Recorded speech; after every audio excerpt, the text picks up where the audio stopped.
বর্ণাঢ্য আয়োজনে রাজধানীর দারুল উলুম বাংলাদেশের পঞ্চম সনদ এবং দস্তারবন্দি অনুষ্ঠিত হয়েছে।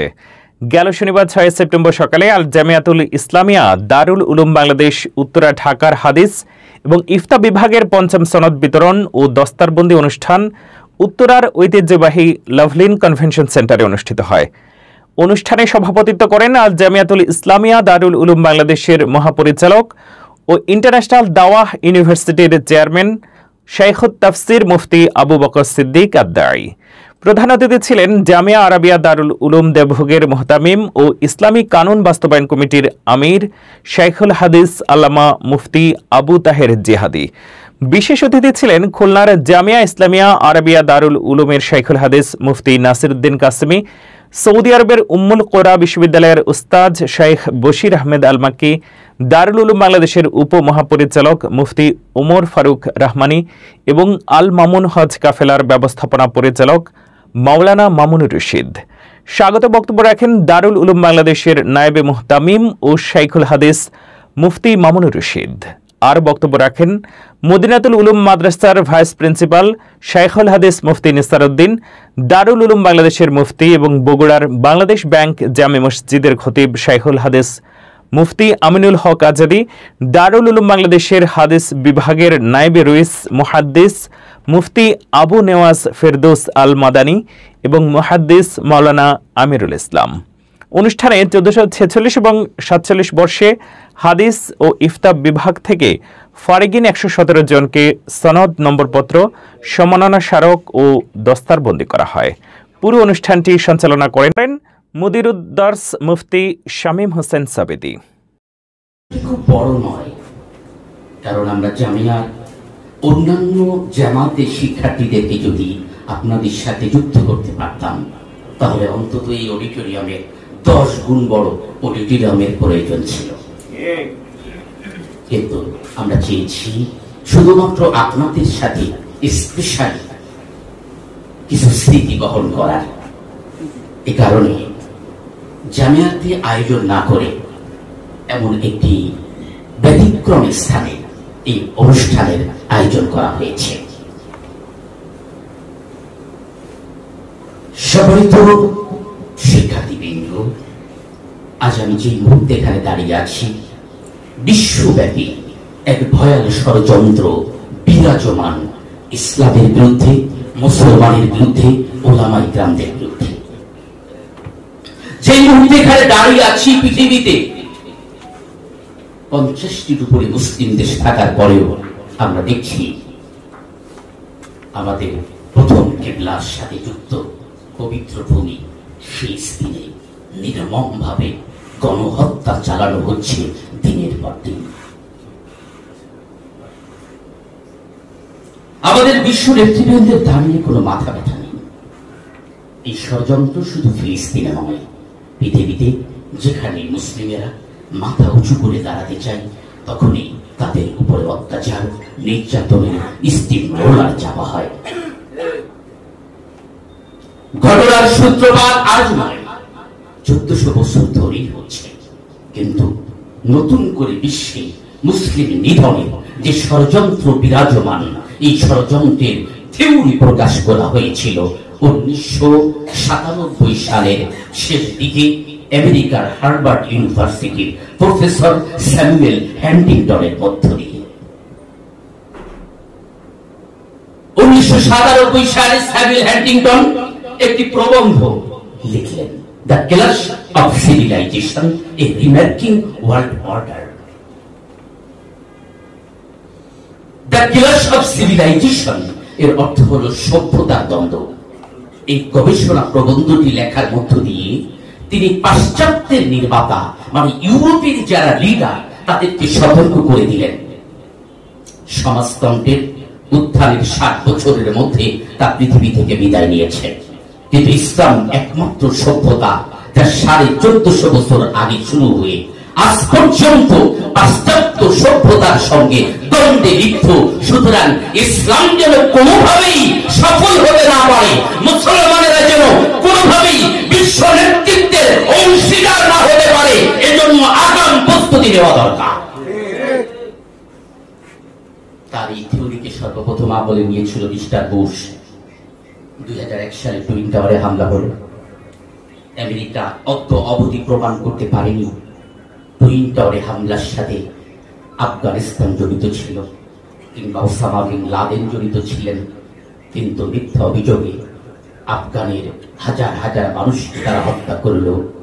ভয়ঙ্কর মারণাস্ত্র আছে এই অভিযোগে ইরাকের হাজার হাজার মানুষকে হত্যা করলো, লিবিয়ার হাজার মানুষকে হত্যা করলো। অদ্য অবধি ফিলিস্তিনি নির্যাতন চলছে। পৃথিবীর নানা প্রান্তে সেই নির্যাতনের ধারাবাহিকতা বিরাজমান। আমাদের বাংলাদেশেও বিগত 17 বছরে ওলামায়ে কেরামদের উপরে অত্যাচারের যে স্টিমরোলার চাপানো হয়েছিল, যার দ্বিতীয় নজির ইংরেজ আমলের পরে আর ছিল না।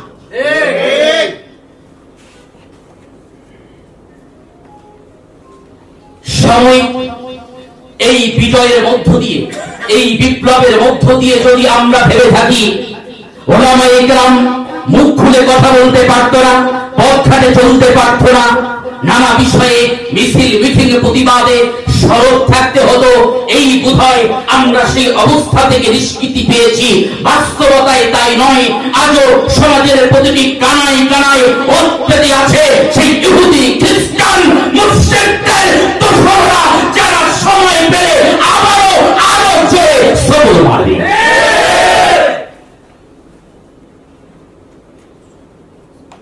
আবুল হাসান আলী নদভী রাহমাহুল্লাহ তিনি এক সময় রোহিঙ্গাদের মাঝে দ্বীনের দাওয়াত প্রদান করার জন্য গিয়েছিলেন। তাদেরকে তিনি বলেছিলেন যে আপনারা যদি দাওয়াতের ময়দানে যথার্থ ভূমিকা না রাখেন, এক সময় আপনাদের চতুর্দিকে থাকা এই রাখাইন বৌদ্ধরা আপনাদের উপরেই চেপে বসবে।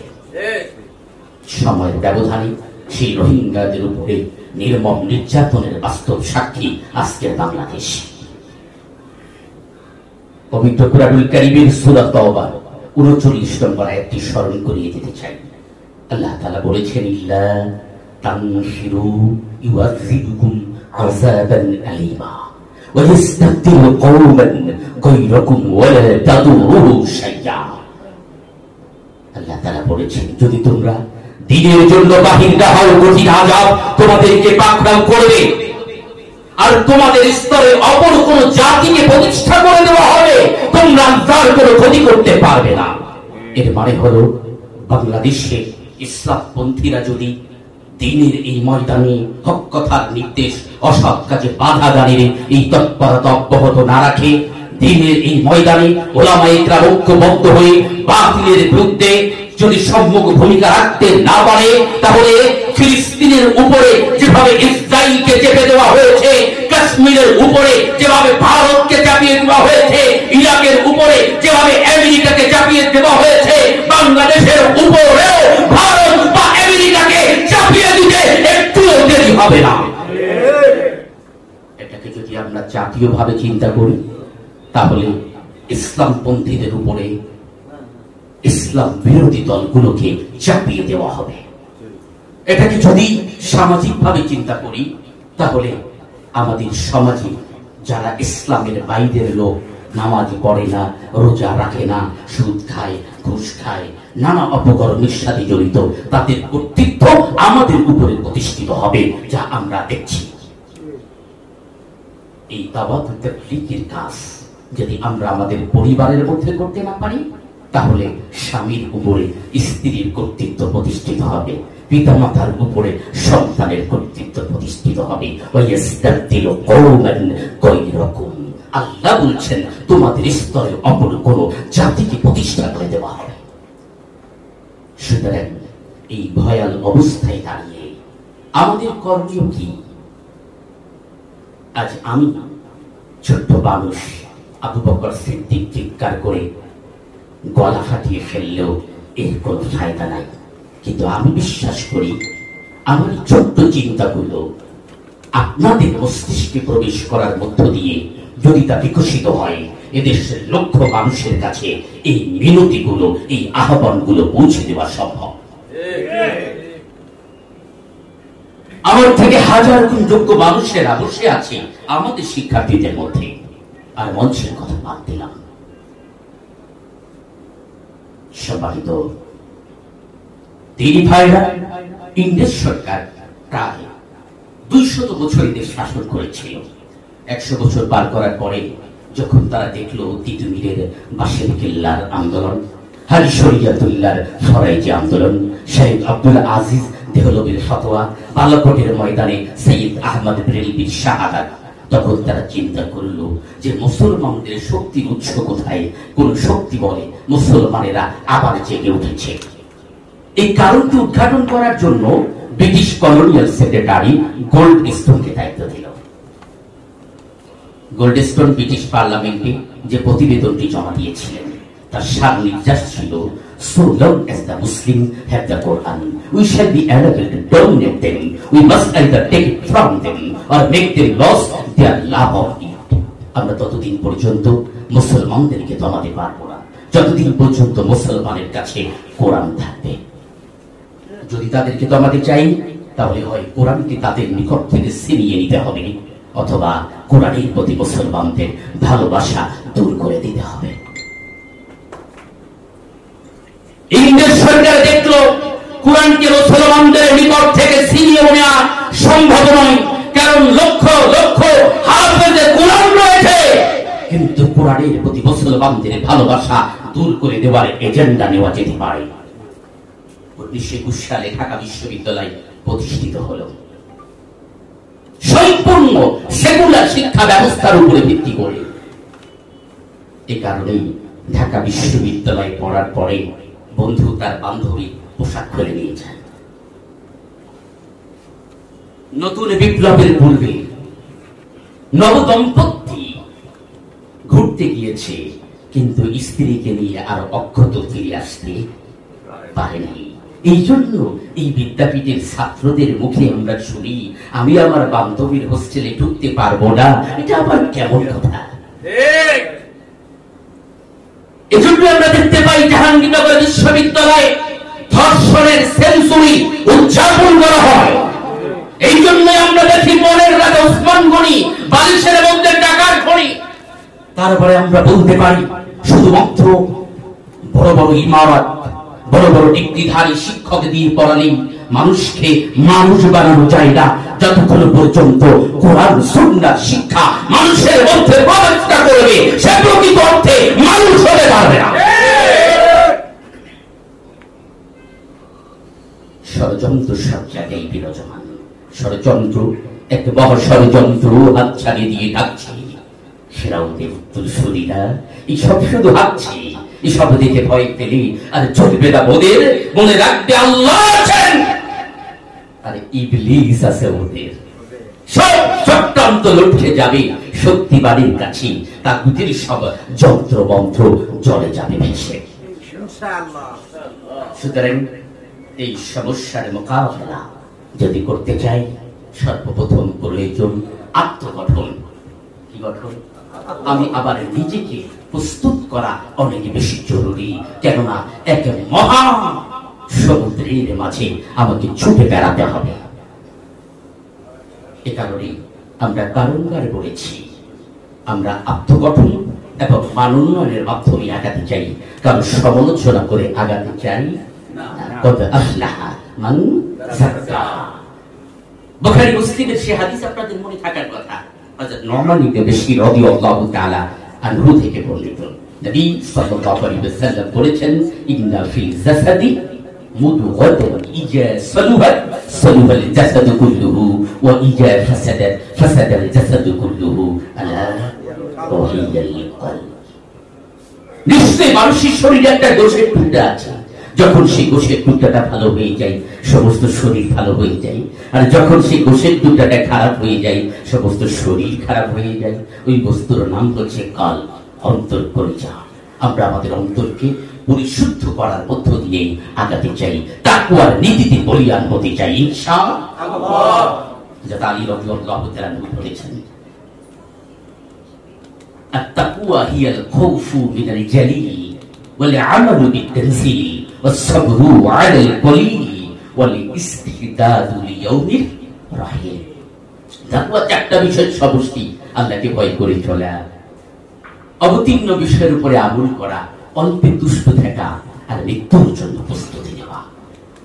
যত বর্ষ বেঁচে আছি তত বর্ষ মরে গেছি, মরে গেছি প্রতি পলে পলে, জীবন্ত মরণ মোরা বরণের ঘরে থাকি, জানিরা মরণ কারে বলে।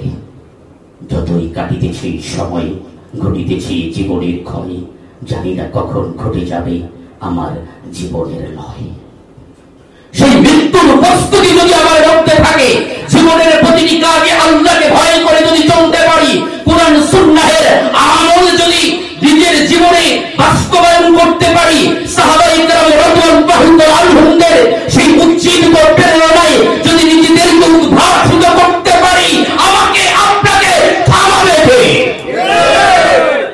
কিন্তু আমরা অহংকারী হয়ে যাই, মুখে যা বলি কাজে তা করি না। আমাদের মুক্তি অত্যন্ত প্রকাশিত হয়, অথচ আমাদের আকাবিরদের বৈশিষ্ট্য এমন ছিল না। হযরত যুন্নুল মিশরী রাহিমাহুল্লাহ নাম শুনেছেন?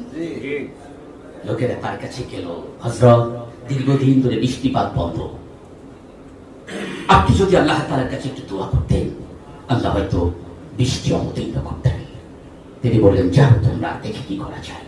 সবাই যখন চলে গেল, লোক চক্ষু অন্তরালে আল্লাহ তাআলার কাছে ফরিয়াদ করে বললেন, আল্লাহ, মানুষ আমার কাছে এসেছে তোমার কাছে দোয়া করার জন্য, কিন্তু আমি তো দেখছি আল্লাহ এই এলাকায় আমার থেকে পাপিষ্ঠ একদম নেই। আল্লাহ, আমি নিশ্চিত বুঝে ফেলেছি আসলে আমার পাপের কারণে তুমি তোমার রহমতের বৃষ্টি বন্ধ করে দিয়েছ। আল্লাহ, আমি তোমার কাছে তওবা করছি। তুমি তো বলেছি, ইল্লা মান তাবা ওয়া আমানা ওয়া আমিলা আমালান সালিহান ফাউলাইকা ইউবাদদিলুল্লাহু সাইয়্যাতিহিম হাসানাত। আল্লাহ, তুমি যদি আমাকে মাফ করে থাকো, তাহলে তোমার রহমতের বৃষ্টি বর্ষণ করো। সবথেকে শ্রেষ্ঠ মানুষটি, সবথেকে বুজুর্গ মানুষটি যখন আল্লাহর কাছে নিজের অসহায়ত্ব প্রকাশ করলো, নিজেকে অপরাধী হিসেবে সাব্যস্ত করে দরখাস্ত দিল, আল্লাহর রহমতের দরজা তখন আর থেমে যায়নি। ওই এলাকায় সাথে সাথে আল্লাহ রহমতের বৃষ্টিপাত অবতীর্ণ করলেন। কিন্তু আমরা তো পারছি না।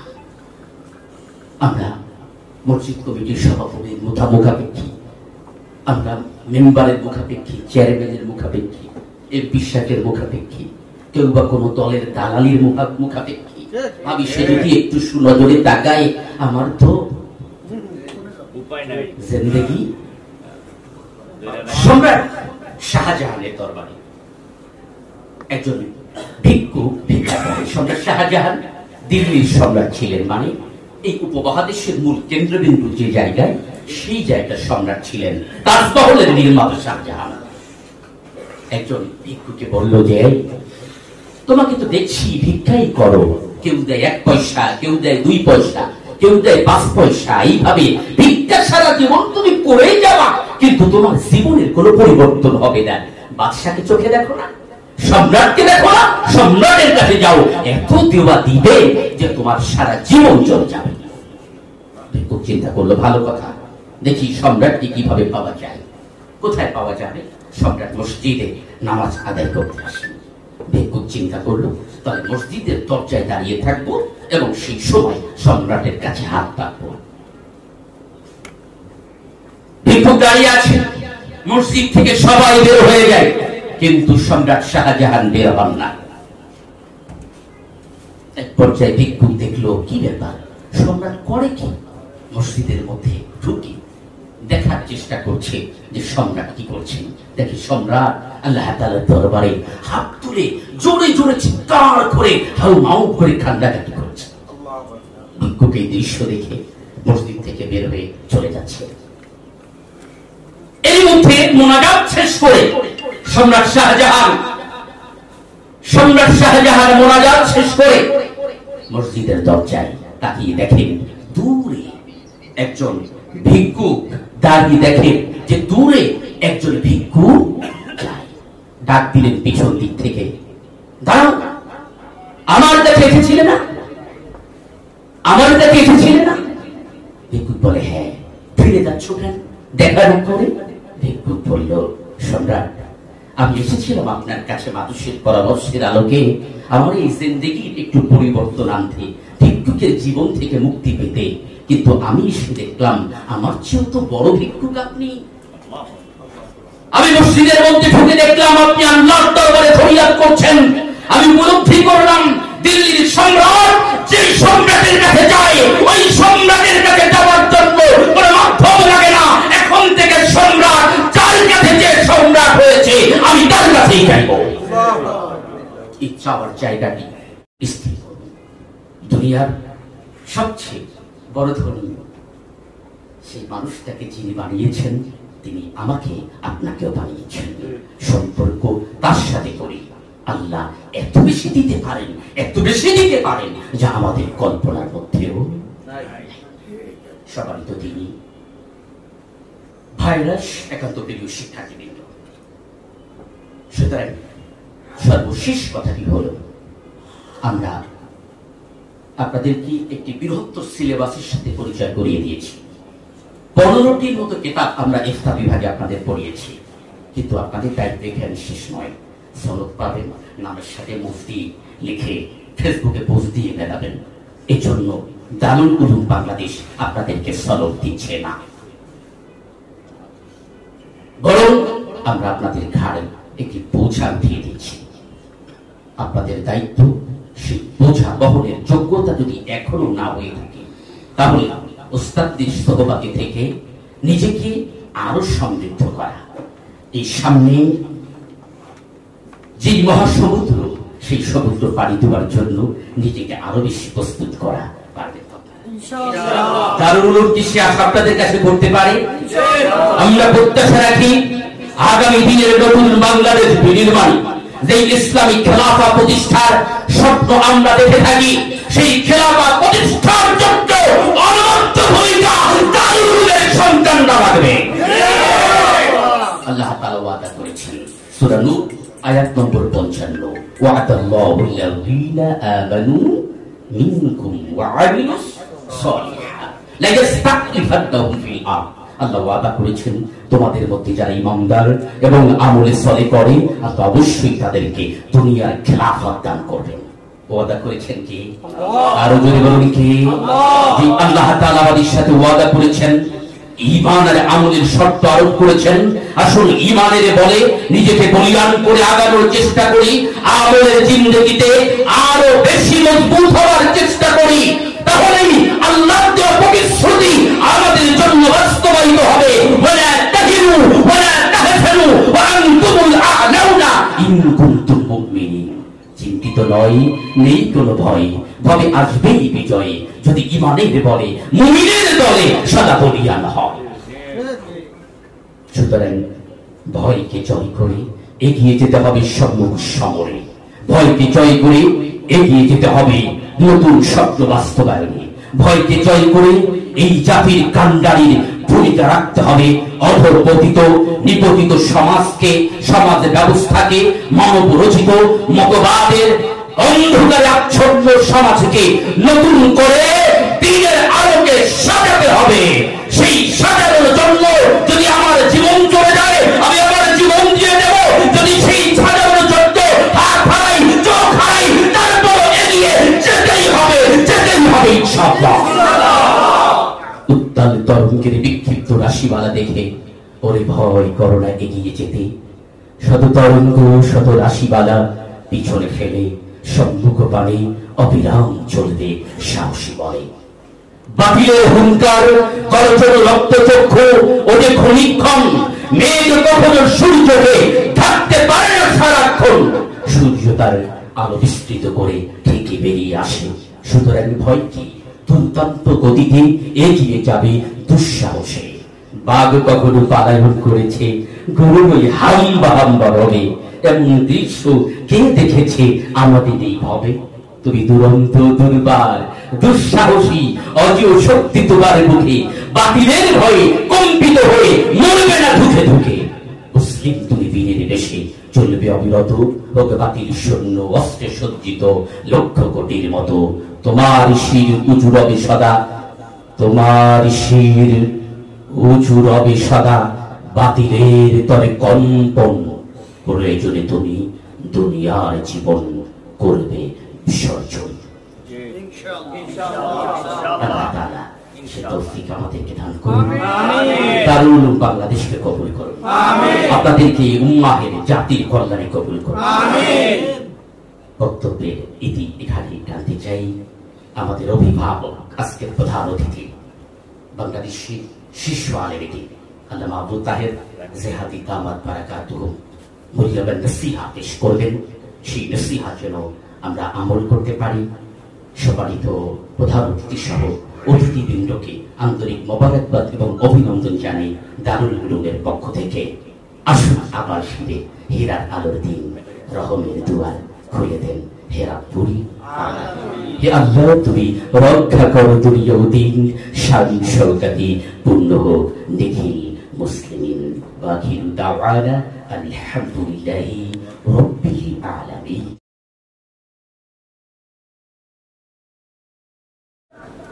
এক টাকার ছেলেরই দাম কেমন হয়। যখন মক্কায় গেলাম 1414 হিজরিতে, দেখছি 1 রিয়ালের 12টা রুটি। বিশ্বাস এসে গেল যে 1 টাকার ছেলেরই দাম সম্ভব। সুতরাং আমার দেশের এই যে গরিবের রক্ত সোচা, এগুলো সব আমার আপনার পকেট থেকে যাচ্ছে পয়সাগুলি। কিন্তু এইগুলো 5,000 কোটি টাকা সিদ্ধ ঘুষ, 500 কোটি টাকা এখানে সেখানে যাইতেছে। এইগুলো সব আমার আপনার পয়সা। বরং বিদেশিরা ভুইটা ফাটাচ্ছে, তারা এখান থেকে আবার ফাঁসার করছে।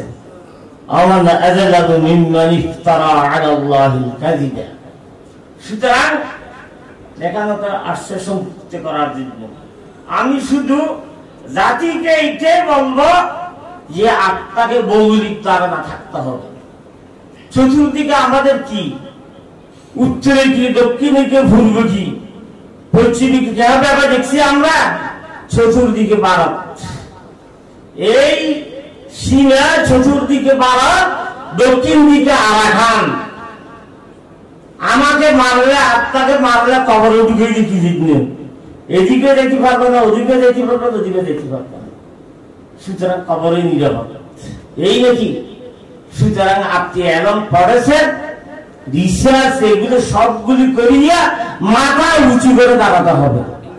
আমি এলম পড়েছি, গুণটা দিয়ে এইভাবে থাকা নয়। এই এলম তার জন্য আসে নাই, এই এলম সেই জন্য আসে নাই। এই এলম কি জন্য আসছে? আল্লাহ তাআলা আল্লাহ রাসূলকে শিখিয়ে দিয়েছে, ইকরা বিসমি রাব্বিকাল্লাযী খালাক, খালাকাল ইনসানা মিন আলাক, ইকরা ওয়া রাব্বুকাল আকরাম আল্লাযী আল্লামা বিল কলম, আল্লামাল ইনসানা মা লাম ইয়ালাম।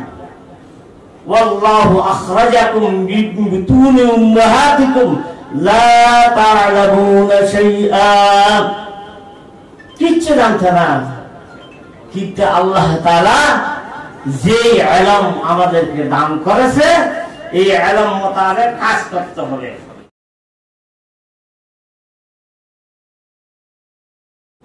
আসসালামু আলাইকুম ওয়া রাহমাতুল্লাহি ওয়া বারাকাতুহু। وعليكم السلام ورحمة الله وبركاته. الحمد لله وكفى والسلام على عباده الذين اصطفى. أما بعد، فأعوذ بالله من الشيطان الرجيم. بسم الله الرحمن الرحيم. فلولا نفر من كل فرقة منهم طائفة ليتفقهوا في الدين ولينذروا قومهم إذا رجعوا لعلهم يحذرون. وقال تعالى: وليس للإنسان إلا ما سعى. وقال النبي صلى الله عليه وسلم: من يرد الله به خيرا يفقهه في الدين. وقال علي رضي الله تعالى عنه: رزينا قسمة الجبار فينا، رزينا قسمة الجبار فينا، لنا علم وللأعداء مال.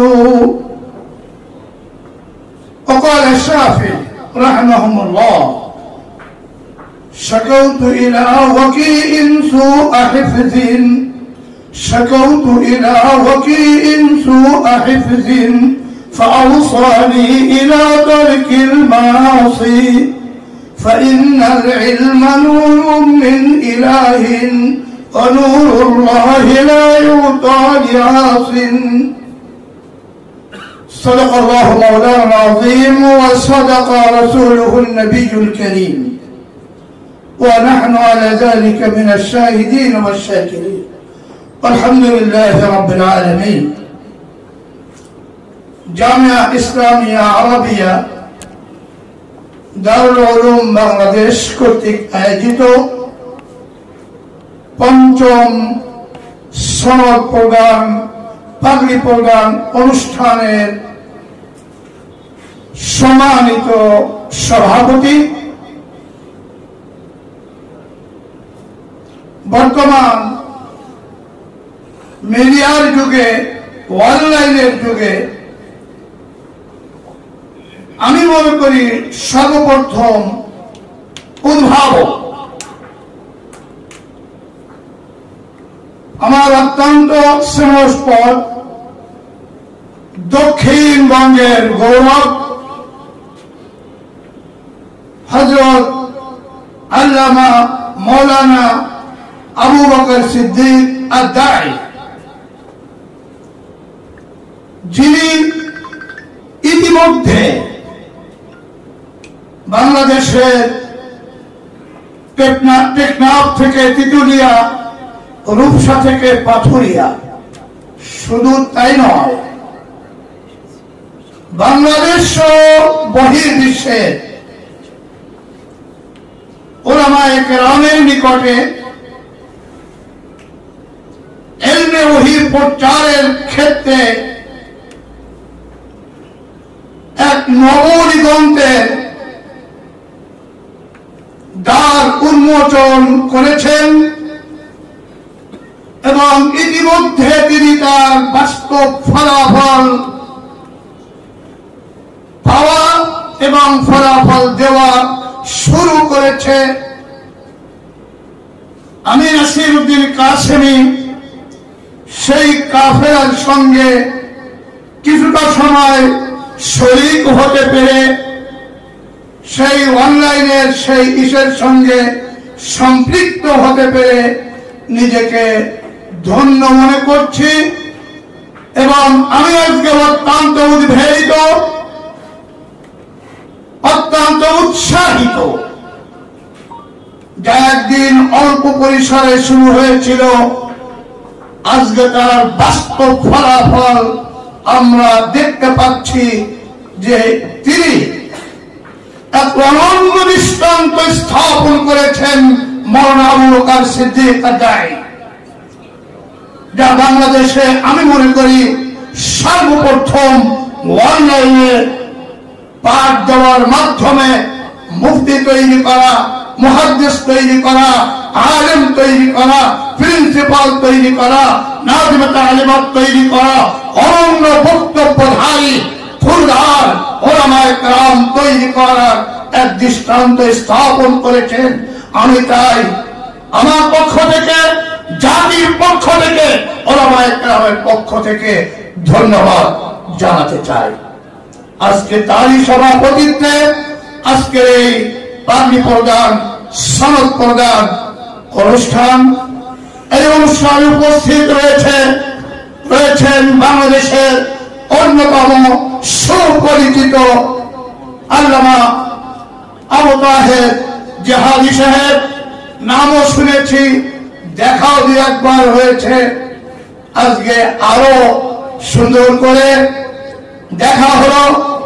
আমাদের এই বুজুর্গান দিন, আমাদের বড়রা, আমাদের পথের পাথেও উল্লাহ যতদিন থাকবেন আমরা উৎসাহিত হব, আমাদের হিম্মত বেড়ে যাবে, আমাদের সাহস বেড়ে যাবে, আমরা আমাদের কদম অনুসরণ করতে পারবো। আজকে আমাদের সব থেকে বড় ব্যর্থতা, আমরা আমাদের বড়দের অনুসরণকে পরিত্যাগ করে নিজেরাই মুস্তাহেদ ছেড়ে অনেক সময় জাতিকে দিক নির্দেশনা দিতে গিয়ে ভুল পথে পদক্ষেপ গ্রহণ করে থাকি, কথা কি ঠিক না? সেজন্য আমাদের বড় যতদিন আছে, উন্নত যতদিন থাকবেন, এই জাতি পথভ্রষ্ট হবে না, এই জাতি দিশাহারা হবে না, এই জাতি তার সঠিক লক্ষ্যে ইনশাআল্লাহ পৌঁছে যাবে। প্রিয় ওলামায়ে কেরাম, আপনারা এই জাতির দিক দিশারি, এই জাতির পথেও সেই ভূমিকায় আপনারা অবতীর্ণ হয়েছে। আপনাদেরকে মনে রাখতে হবে, আমি কোরআনের ওই আয়াত পড়েছি, ওয়ালাইসা লিল ইনসানি ইল্লা মা সাআ মান তারিকা সাইনি আরাম্বাকা মান তারিকা সাইনি আরাম্বাকা লাইসা লিল ইনসানি ইল্লা মা সাআ। আপনারা প্রমাণ করেছেন মানুষের চেষ্টার বাইরে কোনো কিছু না। আপনার সেই প্রমাণ রেখেছেন। আজকে বাংলাদেশের বিভিন্ন প্রান্ত থেকে আপনারা উপস্থিত হয়েছেন ফতোয়ার সেই ইলিতে, মুহাদ্দিসের সেই ইলিতে। এইটা বড় কথা নয়, আপনাদের ভিতরে জাগরণ সৃষ্টি হয়েছে যে ইলমে ফিকহের প্রয়োজন আছে, ইলমে হাদিসের প্রয়োজন আছে। সেই জাগরণে মুক্ত হয়ে আপনারা যে প্রান্ত প্রান্ত থেকে এসেছেন, সেজন্য আমি আপনাদেরকে ধন্যবাদ জানাই। আপনাদের অনুভূতিতে এসেছে যে আমাদের ফিকহ জানা কতটা প্রয়োজন, ফতোয়ার বিষয় জানা আমাদের কতটা প্রয়োজন, ইলমে হাদিস জানা কতটা প্রয়োজন। এই যে অনুভূতিটা জাগরণ হয়েছে এবং জাগ্রত করতে পেরেছে এবং আপনারা জাগ্রত হয়েছেন, সেজন্য আপনাদেরকে ধন্যবাদ জানাই, আপনাদেরকে মোবারকবাদ জানাই। প্রিয় ওলামায়ে কেরাম, আপনাদের আগে এক দায়িত্বের মধ্যে ছিলেন, এখন কিন্তু অনেক বড় দায়িত্ব আপনাদের উপরে অর্পিত হতে যাচ্ছে। ইতিমধ্যে আমাদেরই মধ্য থেকে একজন আলোচক আলোচনা করেছেন যে তিনি আগে টিভিতে আলোচনা করতেন। আমরা বিভিন্ন টিভিতে, রেডিওতে আলোচনা বিভিন্ন সময় করে থাকি, করেছি, করছি এখনো। তো আমাদের এক ভাই বললেন যে আগে টিভিতে ডাকলে যেতাম, বলতাম, ফতোয়া দিতাম, কিন্তু এখন সেই দ্বারকে আমি আমার রুদ্ধ হয়ে গিয়েছে এই কারণে যে ফতোয়া জানলেই দেওয়া যাবে না, ফতোয়া দিতে হলে আমাকে তাহকিক সহ ফতোয়া দিতে হবে। এইটা কোনো জরুরি নয় যে অমুক কিতাবের অমুক ফিরিস্তায় আছে, এইটা দেওয়া জরুরি নয়। তবে যে ফতোয়াটা আমি দিব, অবশ্যই ওই ফতোয়ার উপরে আমাকে অমুক রাখতে হবে, ওই ফতোয়ার উপরে আমাকে অবশ্যই সঠিক সিদ্ধান্তে আমি আছি, এই কথার ইয়াকিন এবং এই কথার দৃঢ়তা আমাকে রাখতে হবে। সন্দেহমূলক ভাবে ফতোয়া দেওয়ার কোন সুযোগ নাই। এইটা আপনারা কমপক্ষে আপনাদের অনুভূতিতে এসেছে। সব ফতোয়া দেওয়া যাবে না। ফতোয়া স্থান, কাল, পাত্র ভেবে যেমন ফতোয়ার পরিবর্তন আছে, ঠিক মানুষ ভেবেও ফতোয়ার পরিবর্তন আছে। সুতরাং একজন মুফতিকে ফতোয়া দিতে হলে কি কি জ্ঞানের প্রয়োজন, এটা আপনারা অবশ্যই কিছুটা হলেও অনুভব করেছেন। আর এই পদ্ধতিতে আপনাদের শিক্ষা গ্রহণ, আমি মনে করি সব থেকে বড় দ্বার উন্মোচিত হয়েছে, আপনাদের মধ্যে জাগরণ হয়েছে। এইতে যে আমি এটা মাত্র একটা পদ্ধতি অবলম্বন করলাম, এটা আপনাকে রেলগাড়ি লাইনের উপরে উঠাই দিল, এখন চলার দায়িত্ব আপনার। অর্থাৎ আপনাকে কিভাবে ফতোয়া দিতে হবে এই শিক্ষাটা দেওয়া হয়েছে। এর পরবর্তী দায়িত্ব কিতাব দেখা, মোতালা করা, গবেষণা করা, এই দায়িত্ব আপনার উপরে, আমার উপরে, ওলামায়ে কেরামের উপরে। কমপক্ষে এই অনুভূতিটা আপনাদের হয়েছে এবং এই অনুভূতি জাগ্রত করা, এই দায়িত্বটা নিয়েছে এই ঐতিহ্যবাহী জামিয়া ইসলামিয়া দারুল উলুম বাংলাদেশ এবং তার মুদিরুল জামিয়া মওলানা আবু বকর সিদ্দিক আদ-দাঈ এবং ওনার সঙ্গী কয়েকজন মর্দে মুজাহিদ। সুতরাং আমরা যে শিক্ষা প্রতিষ্ঠান থেকে এই যোগ্যতা অর্জন করলাম, সেই শিক্ষা প্রতিষ্ঠানের দিকে দায়িত্ব, সেই শিক্ষা প্রতিষ্ঠানের প্রতি আমার দায়িত্ব, সেই শিক্ষা প্রতিষ্ঠানের প্রতি আমার গুরুত্ব। হযরত আলী রাদিয়াল্লাহু তাআলা আনহু কি বলেছেন যে আমি যার কাছ থেকে একটা অক্ষর বিদ্যা শিখেছি, আমি তার গোলাম, সে চাইলে আমাকে গোলাম হিসেবে রাখতে পারে, সে চাইলে আমাকে আজাদ করতে পারে, সে চাইলে আমাকে যে কোনো কাজে ব্যবহার করতে পারে। সুতরাং আমরা যে প্রতিষ্ঠান থেকে এই গুরুদায়িত্বপূর্ণ এই অর্জন করলাম, সেই শিক্ষা প্রতিষ্ঠানের প্রতি আমার কর্তব্য হলো তার প্রসার করা, তার প্রচার করা, তার আর্থিক সমস্যা হলে সেই থেকে সমাধানের দিকে দৃষ্টি নিবদ্ধ করা, অনুরূপভাবে তার সার্বিক সহযোগিতা করা আমার মানবিক নৈতিক দায়িত্ব। কি কথা ঠিক নয়? সুতরাং আমি আজকে এই শিক্ষা প্রতিষ্ঠানে উত্তরোত্তর সফলতা কামনা করছি এবং অন্যায় ইনশাআল্লাহ এই দায়িত্ব কাজের যতদিন চলবেন এবং নিয়ত আছে ইনশাআল্লাহ এই মাদ্রাসা থেকে সারা বিশ্বের মধ্যে ইসলামিক এক রশি, দাওয়াতের এক আলো এবং ইলমের একটা আলো সারা বিশ্বকে পৌঁছাবে। আমি মৌলানা আবু বকর আদ-দাঈর কাছ থেকে একটা জিনিস শিখেছি, উনি আমার বয়সে ছোট হবে, একটা জিনিস শিখেছি, সেটা হলো ভদ্রতা, মার্জনা, মানুষের সঙ্গে কথা বলার ভঙ্গি, ঢং, মানুষের সঙ্গে কথার উপস্থাপন, তার আখলাক, তার চরিত্র, এটা অত্যন্ত আমার কাছে মধুময় লেগেছে। এটাই আমি তার থেকে কমপক্ষে আমার শ্রেণস্পদ হয়েও তার থেকে এই জ্ঞানটুকু আমি অর্জন করেছি যে কত ভদ্র মানুষ। আমাদের একজন আলেম হয়েও কিন্তু আমাদেরকে ভদ্র হতে হবে, অভদ্র হয়ে জায়গায় জায়গায় আমাদেরকে লাঞ্ছিত হতে। আজকে বাসে আসতেছি, কালকে আমার একটা প্রোগ্রাম ছিল মানিকগঞ্জ। দুর্ভাগ্য আমার এলেমও নয়, চালানো নয়, আমলও নয়, আখলাকও নয়। এই বড় একটু নেক নজর রাখেন এবং দোয়াতে সেই দোয়ায় চলি।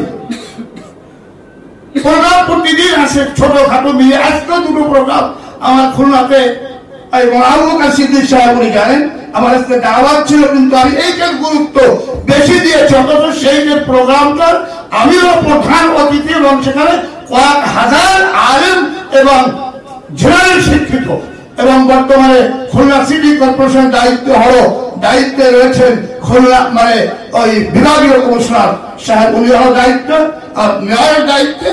তো ওনার আয়োজনে অনুষ্ঠান চলছে, আমি তার প্রধান অতিথি। আমি সেই দিকে দুনিয়া ওই দিকে খেয়াল না করে আমি শুধু এলমের দিকে তাকায়, মাদ্রাসার দিকে তাকায়, দ্বীনের দিকে তাকিয়ে, এলমে ওহির দিকে তাকিয়ে আজকে এই অনুষ্ঠানে আমি অংশগ্রহণ করেছি।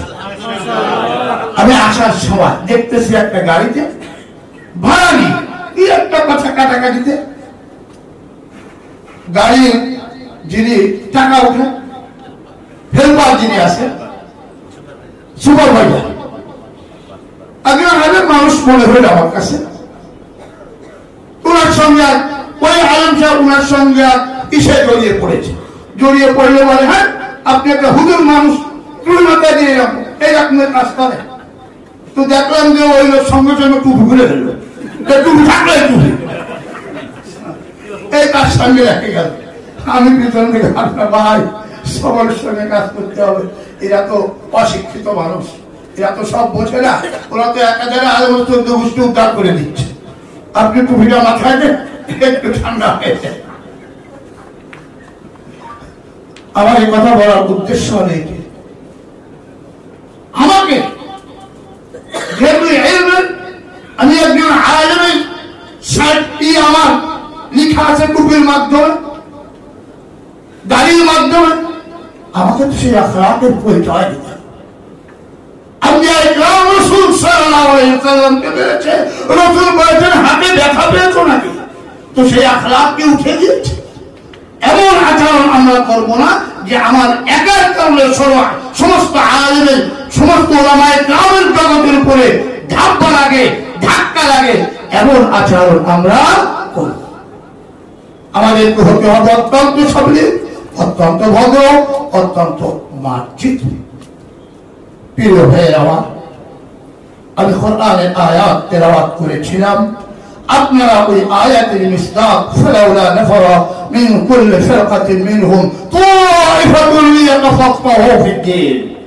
আল্লাহ পাক বলেন কতই না ভালো হতো প্রত্যেক এলাকা থেকে একজন আলেম তৈরি হতো, ওলামায়ে কেরামের একটা দল তৈরি হতো, একটা প্রতিনিধি তৈরি হতো, তাহলে কতই না ভালো হতো এই জাতির জন্য। আপনারা আলহামদুলিল্লাহ এই আয়াতের মিসদাক নির্বাচিত হয়ে বিভিন্ন প্রান্ত, বিভিন্ন সম্প্রদায়, বিভিন্ন দল এবং উপদল থেকে আপনারা এসেছেন।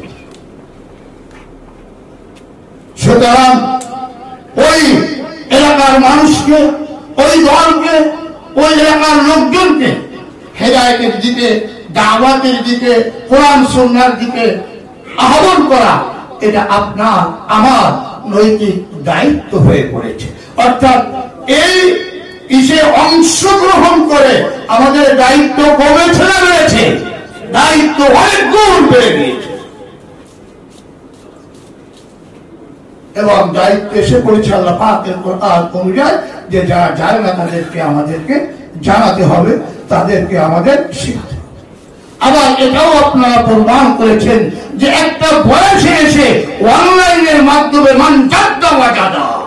যে চেষ্টা করে সেটা লক্ষ্য বস্তুতে পৌঁছাতে পারে, আপনারা তার প্রমাণ রেখেছেন।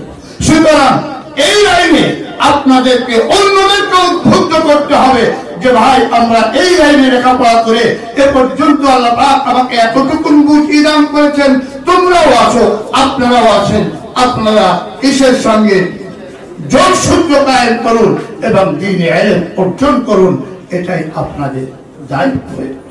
কথা আমি শেষ করছি ওই কথাই যে দেখুন আল্লাহ রাব্বুল আলামিন, আমি বিভিন্ন জায়গায় এই কথাই বলে থাকি, আল্লাহ পাক আম্বিয়ায়ে কেরামদেরকে নির্বাচন করেছেন ডাইরেক্টলি নসের মাধ্যমে, এবং আল্লাহ পাক উলামায়ে কেরাম নির্বাচন করেছেন ইনডাইরেক্টলি নসের মাধ্যমে।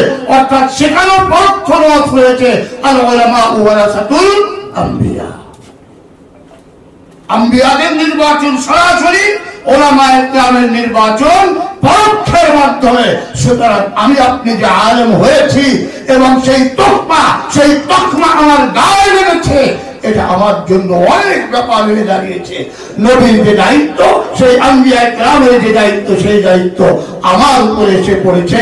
ওনাদের দায়িত্ব সারা ব্যাপক দুনিয়া দিয়ে ছিল।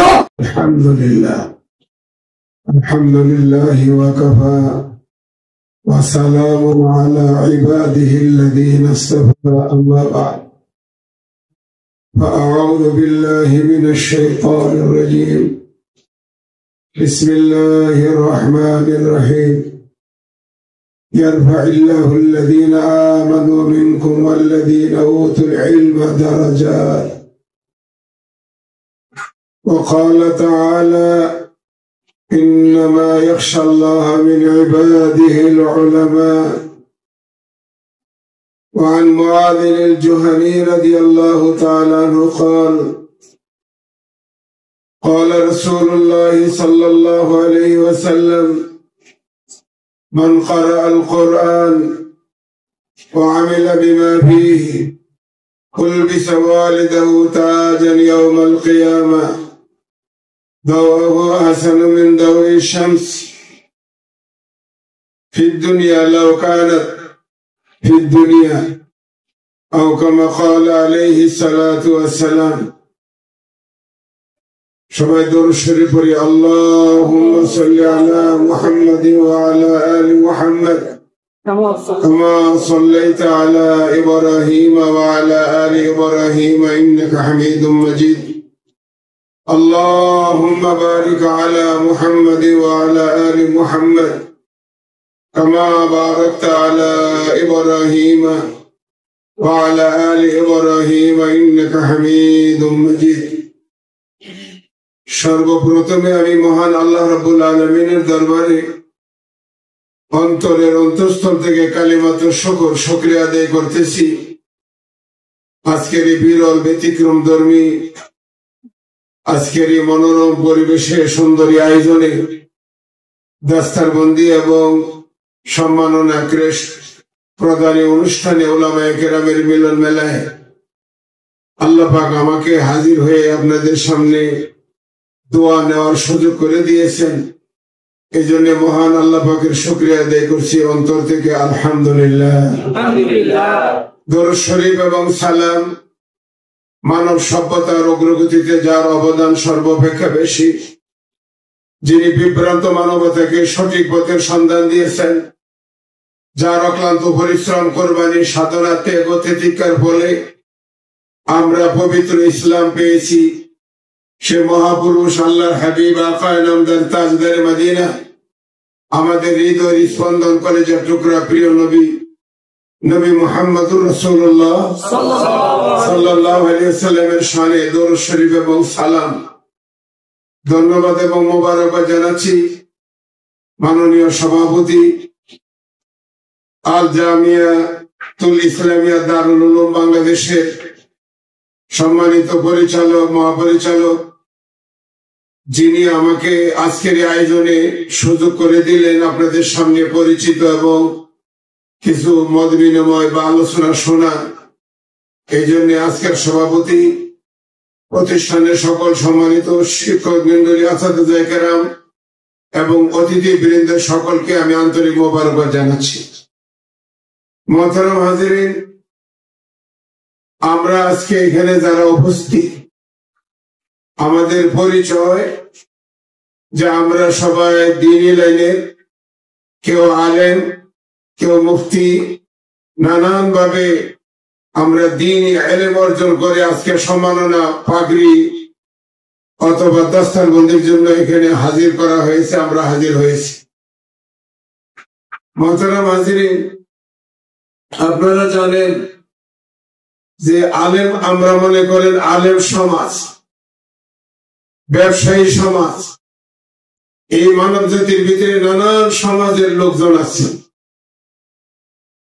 সাংবাদিক সমাজ। আমি এভাবে বলতে চাই যে সমস্ত মানব জাতি কাজাসাদিন ওয়াহিদা, একই বডি বা দেহের নেই হলে আলেম সমাজে দেহের কোন অংশ?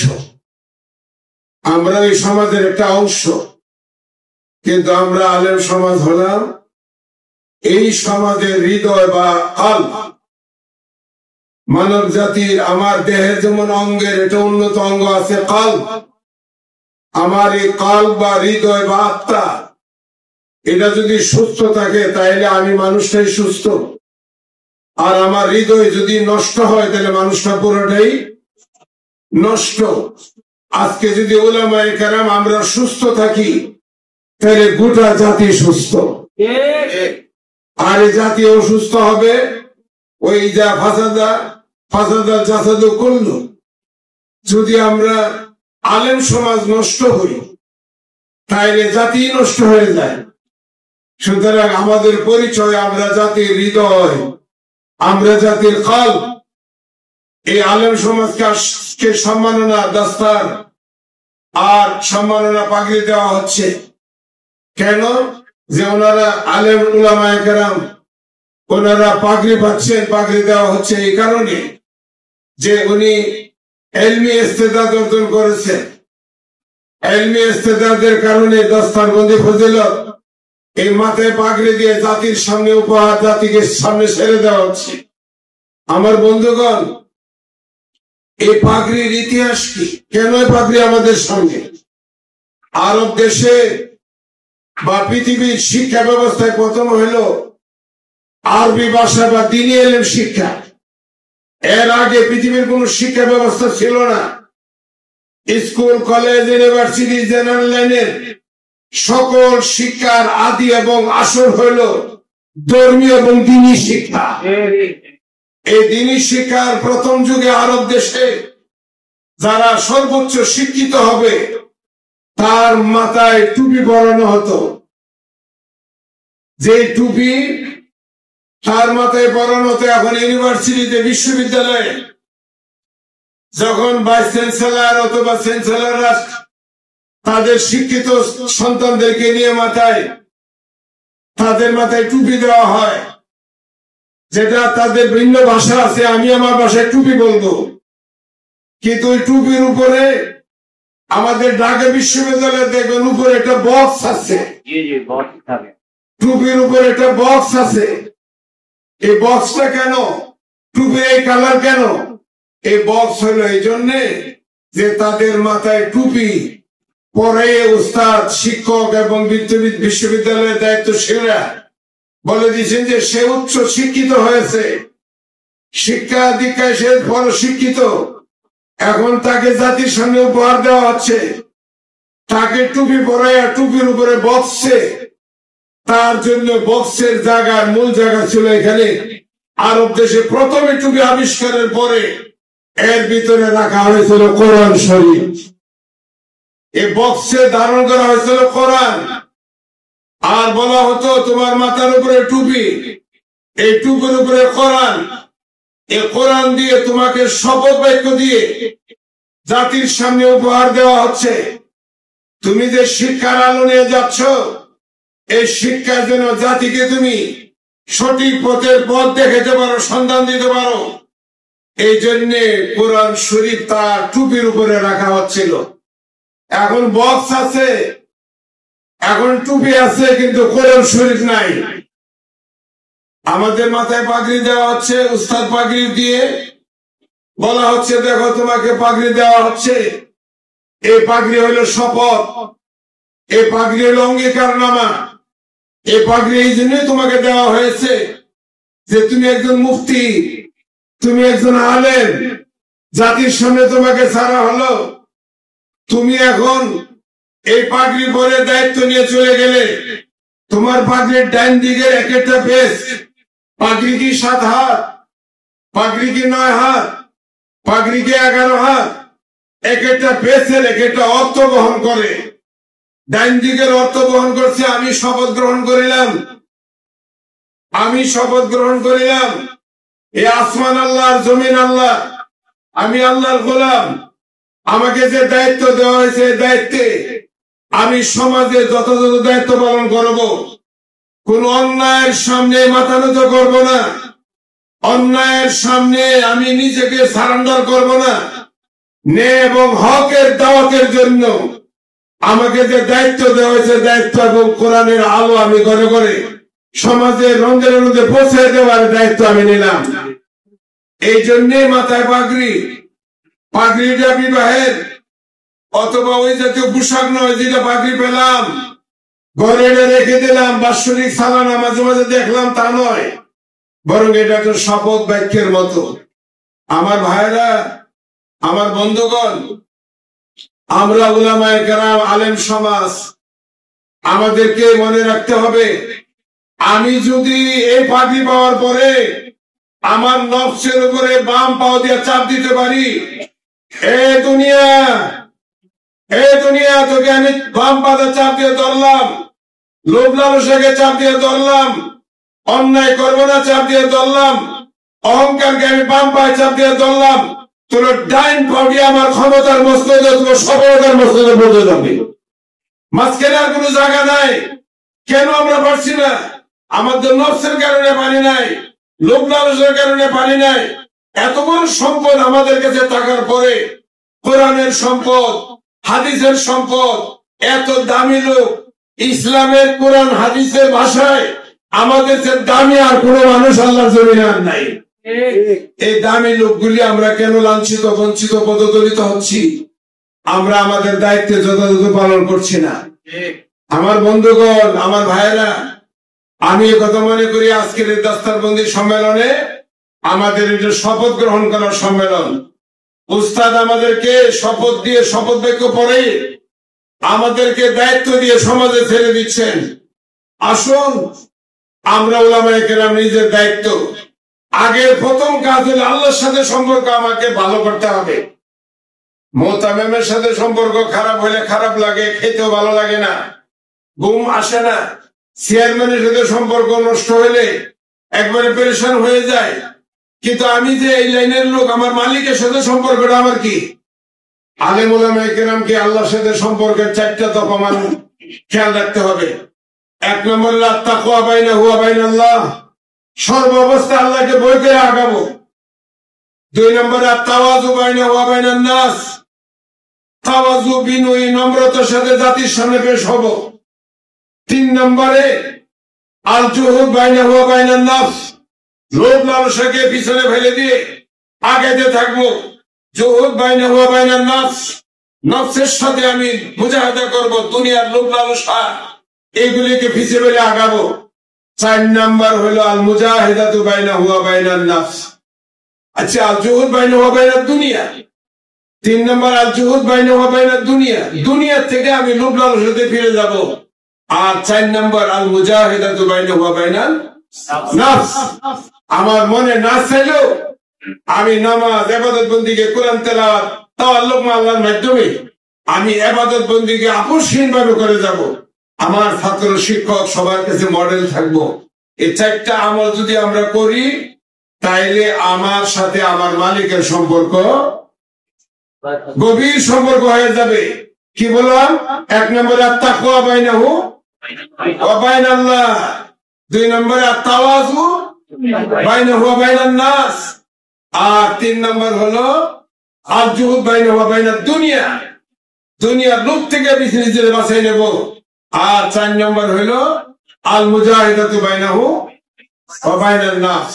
এই কাজগুলি করে আজকের শপথ অনুষ্ঠানে, দাস্তারবন্দি অনুষ্ঠানে আমরা যারা হাজির হয়েছি সকলকে আমি আহ্বান করব, আসুন আমরা আমাদের দায়িত্ব বুঝে নিয়ে সমাজে আমরা কাজ করি।